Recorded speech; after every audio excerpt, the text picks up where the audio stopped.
You're listening to a 3CR podcast created in the studios of independent community radio station 3CR in Melbourne, Australia. For more information, go to allthews.3cr.org.au.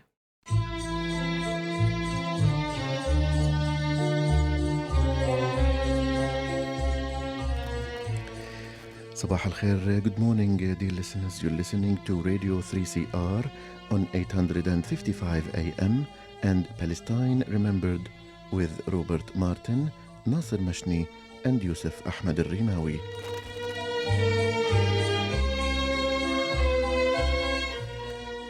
Palestine Remembered is Australia's only English language radio program that is totally dedicated to Palestine. We'd like to welcome those listening on 855 and those that will join us on podcast at 3cr.org.au.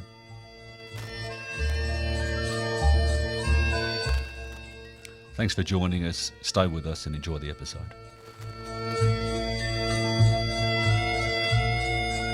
Good morning, listeners, and welcome to another episode of Palestine Remembered.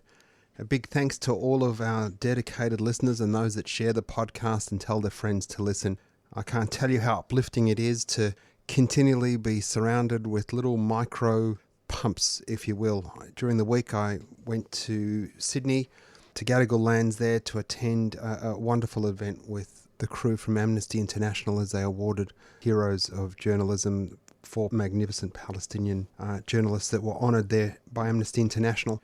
When I was in Sydney in between a couple of meetings, I was walking through the Pitt Street Mall and found an impromptu rally and protest demanding the sanctioning of Israel and the boycott of Israeli products. Greeted by the team there and, joined some chants and filmed a little video for the Instagram. In the evening, as I went to the event, another woman stopped me. You need to know that we are on the right side of history and that increasingly people of goodwill, average Australians, have understood that Israel is not a normal country.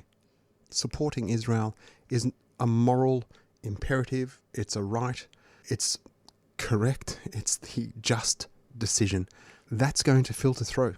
It's filtering through. Obviously, we're starting to see the green shoots of that with Victoria cancelling its MOUs, Memorandums of Understanding, with the Israeli government and with Elbit Systems, that genocidal assassination entity that assassinated Zomi Francon and the World Central Kitchen workers, in a campaign to ensure that internationals stopped trying to get food into the north of Gaza. If we go back to that and talk about and remember, there were 3 vehicles in that convoy. The first one was targeted. The other 2 cars stopped, turned around and grabbed the wounded from that first car. They travelled again at accelerating speeds, all the while communicating with their handlers in the Israeli government. The convoy had GPS coordinates, had everything had been coordinated with the Israelis. 2 cars, 800 metres later, the second car is hit. The first car turns back and piles all those people, the injured, into the first car. A kilometre and a half away, that car is hit through the middle of the roof and everyone dies. From the first car to the third car is 2.5 kilometres. The drone has done 3 passes, 3 flybys, 3 goes at making sure it extinguished the life of those food aid workers, Zomi Francon amongst them, an Australian Zomi Francon, to make sure that people stopped trying to get aid into the north, and it worked. The World Central Kitchen cancelled, and now we know what's happening in the north of Gaza, an absolute extermination, an extermination policy that is designed to ethnically cleanse North Gaza. It's right to boycott Israel. It's right to target Israel. It's right to speak up and out about what we are seeing there. And anyone that wants to defend that, that's on them. If you're a Zionist and you are defending the annihilation of the Palestinians, if you are a Zionist and you're okay with the havoc that's been wreaked in Lebanon, Yemen, and now Syria, that's on you. That's not on us. It's not on us. Zionists have done a wonderful job, anti-Semitically, I believe, I'd contend, to conflate Israel with Judaism. That Israel is Jews and Jews is Israel. And we know that's not the case. That's led, that conflation, that deliberate conflation has led to this rise in anti-Semitism. And remember, most Zionists aren't Jews. Most Zionists aren't Jews. Joe Biden, outgoing geriatric president of the United States, has long been on record saying that he's a Zionist and that he doesn't need to be a Jew to be a Zionist. But if you are okay with what Israel is doing, that's on you. This conflation of Judaism with Zionism, with the state of Israel, has led to this rise. There are many people who wouldn't know or haven't read The Merchant of Venice, and they don't know about Shylock, and they don't know about moneylenders, and they've not heard about the elders of Prodigals of Zion. Then they don't know about octopuses, and they don't know about global cabals that are seeing Israel's actions, are seeing a genocide unfold, are seeing headless babies, women weeping over husbands, husbands weeping over children, children weeping over parents, are seeing the images of burnt bodies, are seeing the images of the largest cohort of child amputations in history, are seeing this and saying Israel is Jews. That's what they've told me, and are expressing that in anti-Semitic ways. Israel is committing a genocide. Israel is a rogue apartheid state. Israel has no right to exist. No state has a right to exist. This state doesn't have a right to exist. The United States doesn't have a right to exist. No state has a right to exist. Humans have rights. The rights of an individual supersede that of a state. And to think otherwise is just shameful. Our anti-Semitism envoy, she's really, really upset. And it's shocking just the amount of power and influence she's being able to yield. We will see in the coming school year, next year, remembering that school's been cancelled for over a year now in Palestine, the second Christmas in the birthplace of Jesus. The second Christmas is about to be cancelled in Palestine, in Bethlehem and Nazareth, and definitely in Gaza. We're going to see the influence that our South African, Australian, Zionist, Israel Firster, anti-Semitism envoy is going to have on the tertiary landscape in 2025. But she's on record. She got interviewed by SBS, unchallenged, sadly, and was able to propagate so many myths and slanders against the movement.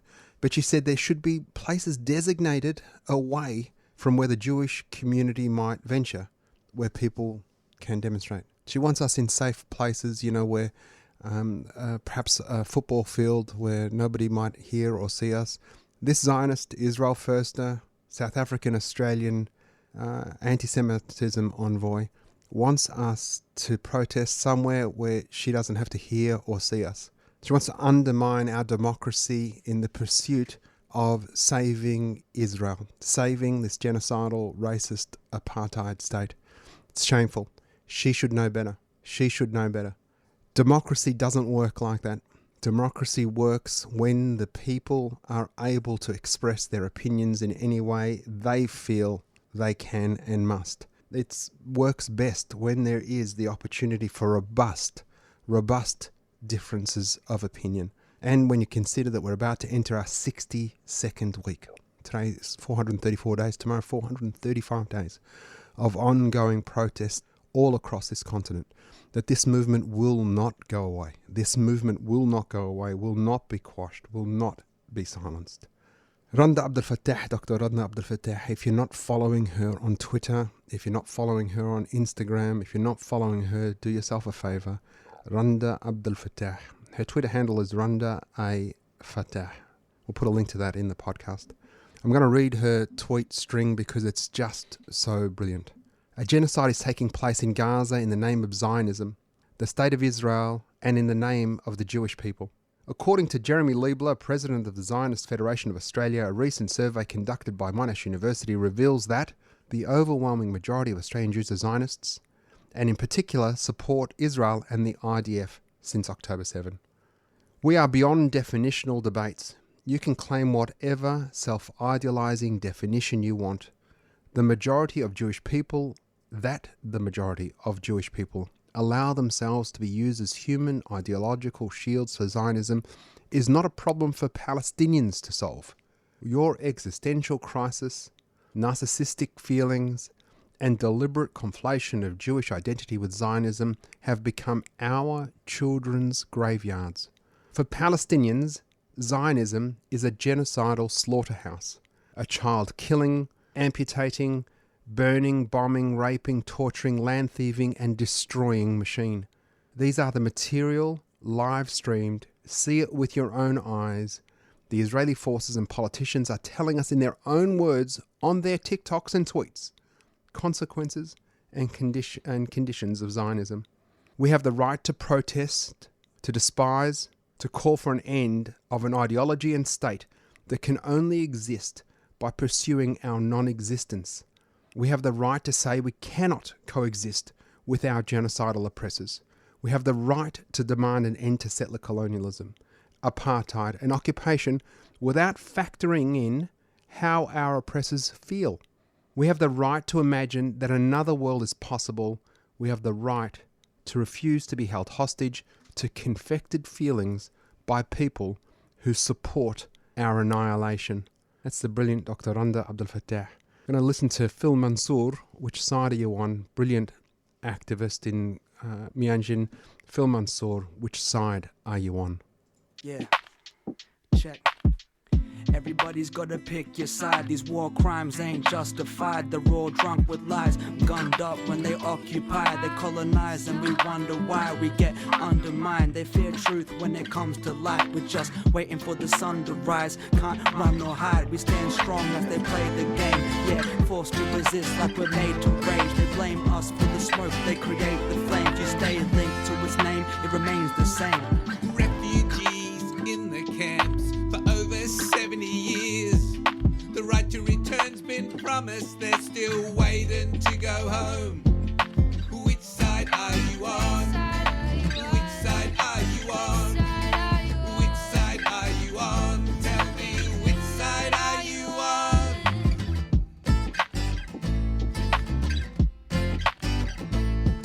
Surrounded by an apartheid wall, blocking out the sun.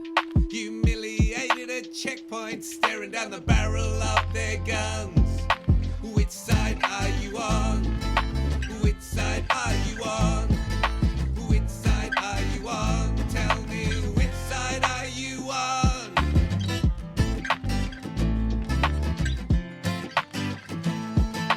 Gaza is a death camp. What happened to never again? Are you on the side to break the siege? Set those people free. Which side are you on? Which side are you on? Which side are you on? Tell me, which side are you on?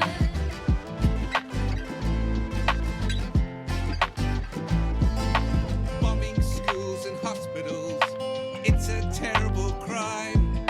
Our politicians, they cheer it on. The death toll, it does climb. Which side are you on? Which side are you on? Which side are you on? Tell me, which side are you on? Check. What's a stone to a boulder? A farmer to a soldier. This world has made my heart a little colder. The art is the beholder, searching for a reason. A child is called a terrorist before it's even teething, before it's even breathing. A murderers are chosen. The imagery is Persian, the rest is unspoken. They muddy up the waters and then dimming down your focus. Manipulate with lies, initiate diversion. Convinced it's all hopeless, but oppressors aren't immortal. Committing genocide, yet we're asked to be cordial. Trying to be polite means I'm blind to the torture. Cause they ain't playing nice, they're really trying to force you. They greet you with a sword and kill you with a smile. 100 years later, they wanna reconcile. Offended when I'm wild, that's the only same reaction. How can I convince you if you never had compassion? We're getting to the action cause the system here is set. It's taking what it wants and they don't want nobody left. They break their own rules and create their own debts. They look you in the eyes and label you a threat, but really it's projection. Believe in their deception. Israel was created for colonial protection. Australia reflects it, arms it with their weapons. They can see themselves in their conception. A mutual investment. The West is on an IV, they know the end is nearing. This F-35 parts of Ferret engineering. They deal him to the IOF and sell him for the clearance. The PM's at the wheel, but he ain't the one steering. Freedom won't come easy. We all must decide. Are we on the side of peace and justice or complicit in a genocide? Which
Keffiyehs are Palestinian scarves, and they're a symbol of support for justice for the Palestinian people.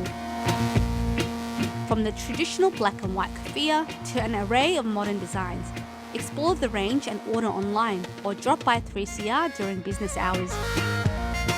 We're your support for the rights of Palestinians. Go to keffiyehs.org.au, that's KUFIYAS.org.au. A 3CR supporter.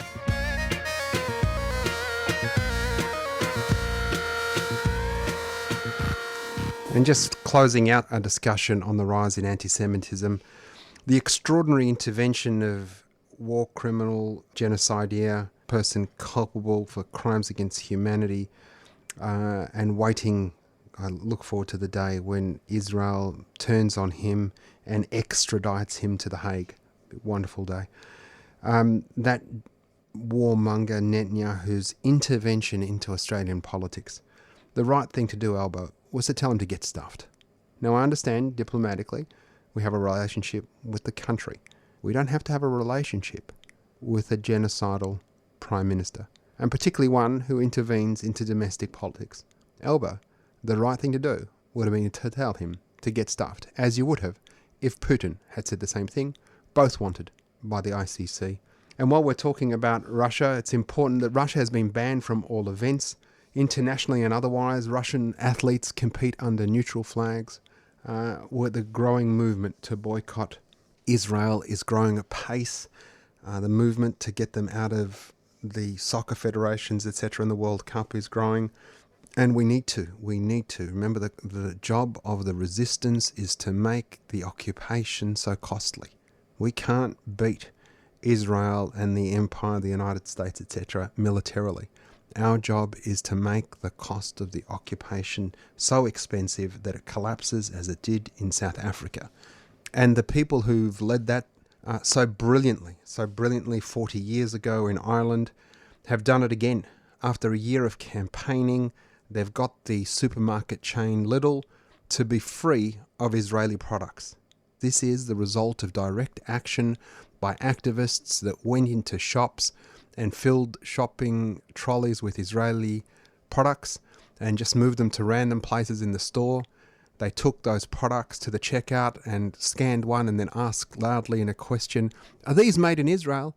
I don't want to buy anything made in Israel.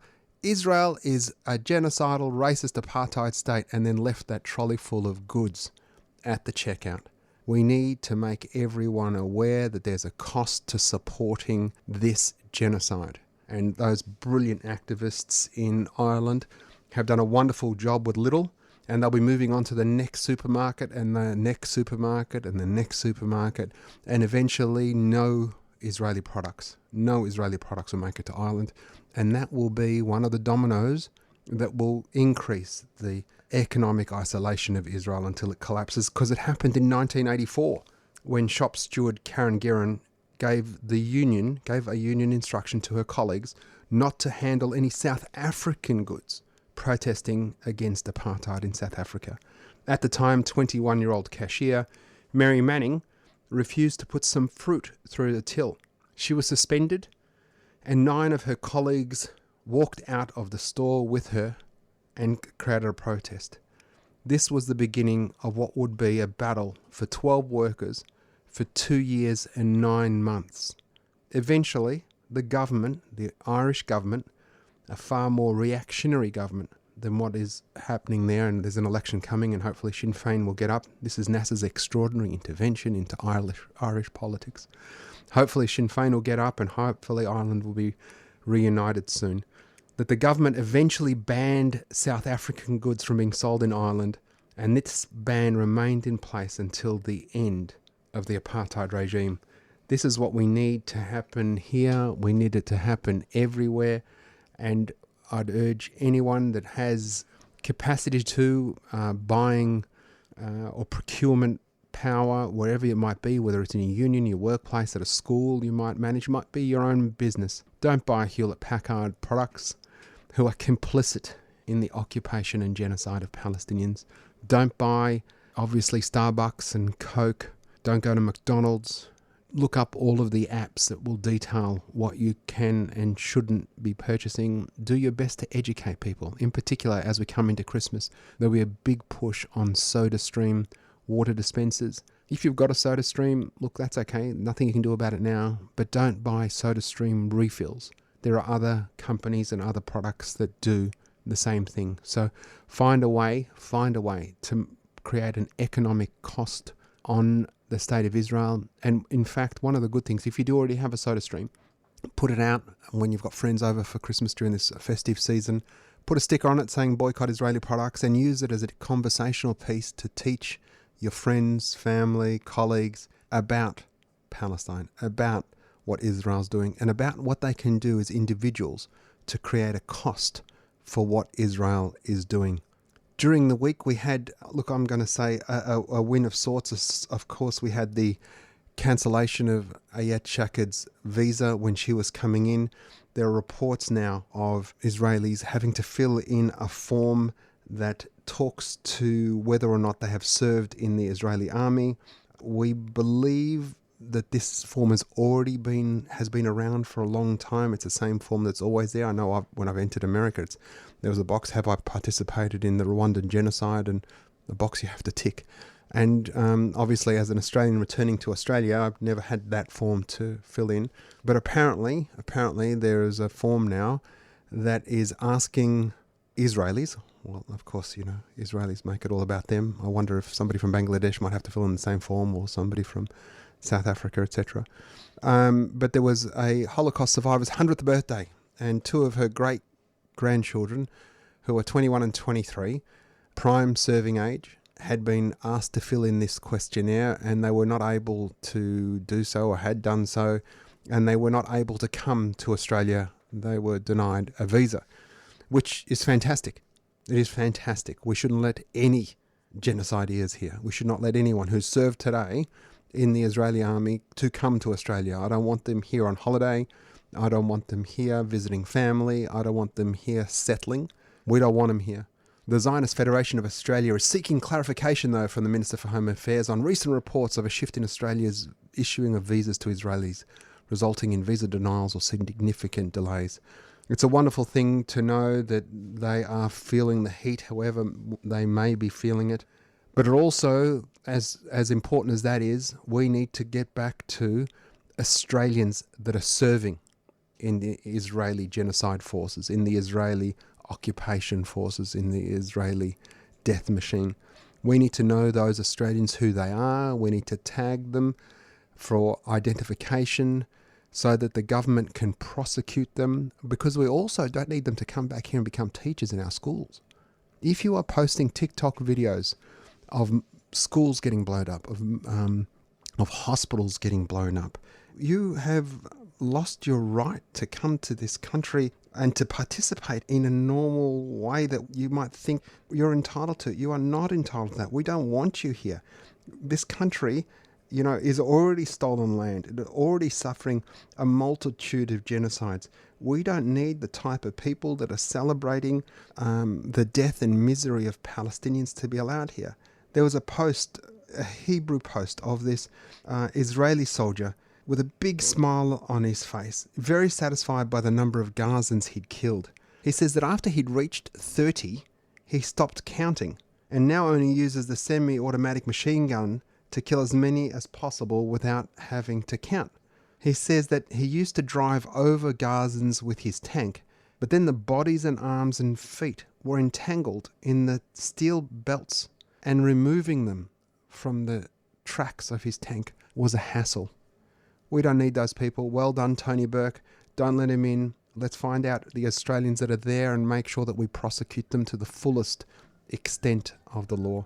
Next week will be our last show until the 1st of February. Make sure you tune in, tell your friends, listen to the podcast, share. Get everybody out, get loud and proud tomorrow for Palestine.